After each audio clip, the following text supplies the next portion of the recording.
Yuk, dukung UFIT TV dengan belanja di UFIT Store. www.ufitstore.com.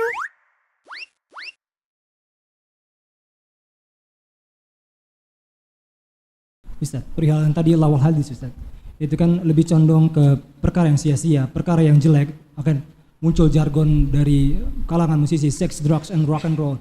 Tapi lawal hadis ini apakah bisa termasuk seperti musik-musik yang lirik islami, yang mengajak kepada ketaatan kepada Allah, tapi dengan musiknya atau digambus atau marawis? Nah, para ikhwah sekalian, mendekatkan diri kepada Allah bukan tidak akan pernah dengan sesuatu yang batil, nggak pernah. Tidak ada ceritanya mendekatkan diri dengan sesuatu yang batil. Tidak akan pernah dekat kepada Allah, dan itu yakin. Ya, kalau seandainya mendekatkan diri kepada Allah bisa dengan musik, maka yang pertama kali mengerjakannya adalah siapa? Nabi. Sayyidul Khalq, Nabi kita Muhammad sallallahu alaihi wasallam.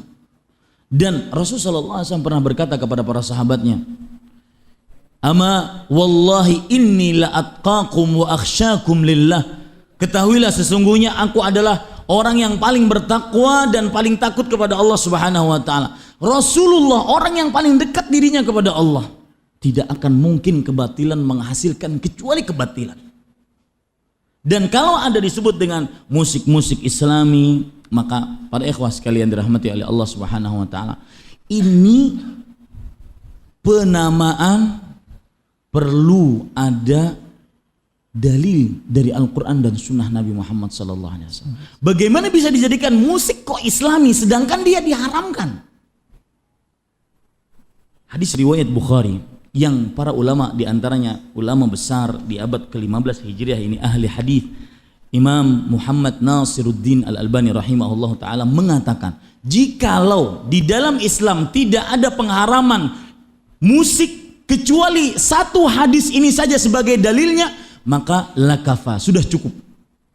Perhatikan dalam hadis riwayat Bukhari, Rasulullah sallallahu alaihi wasallam bersabda, la yakunanna aqwamun min ummati yastahilluna al-hira wal harira wal khamra wal ma'azif.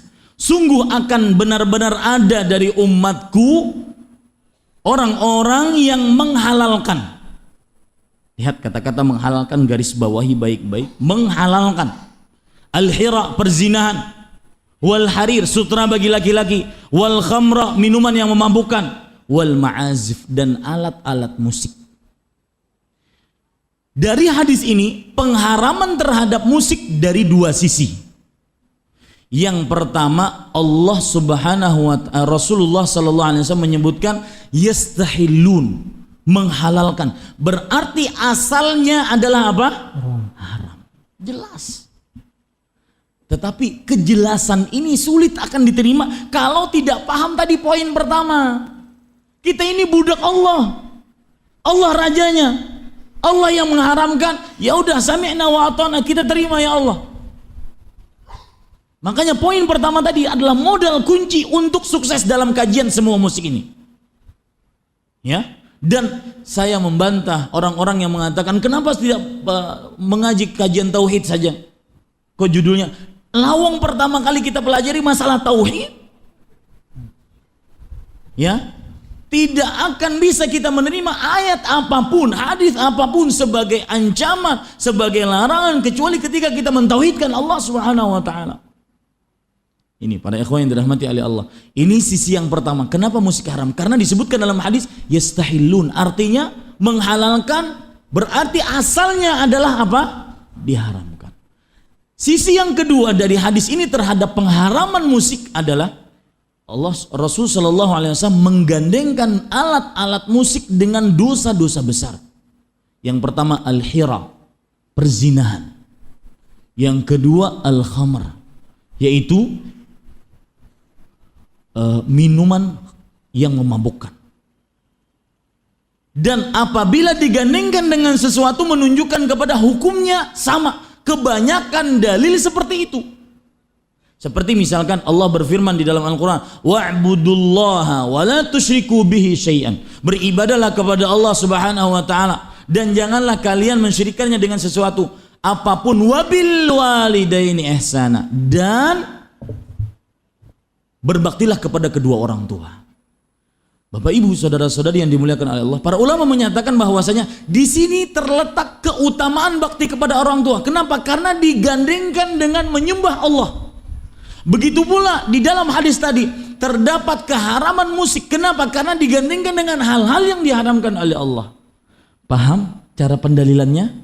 Nah ini Bapak Ibu Saudara, hadis sejelas ini, seterang matahari di siang bolong, sulit akan diterima kecuali ketika kita memahami poin yang pertama tadi. Nahnu abidun lillah wallahu al-malik wal khaliq wal mudabbir. Kita adalah budak-budaknya Allah. Ya, apalagi nanti dibarengi dengan kepentingan-kepentingan komersil. Susah akhirnya untuk meninggalkan musik. Bukan karena dia mempertahankan musik itu halal, tetapi karena ada kepentingan komersil dunia di situ. Ya, sebagian orang-orang ketika menghalalkan musik ataupun menganggap sesuatu musik adalah sesuatu yang mubah kecuali yang mendatangkan kepada perzinahan ataupun syahwat yang diharamkan, mereka katakan ini musik Islami. Kenapa? Karena di situ nilai komersil, nyari duit, gampangnya begitu. Betul?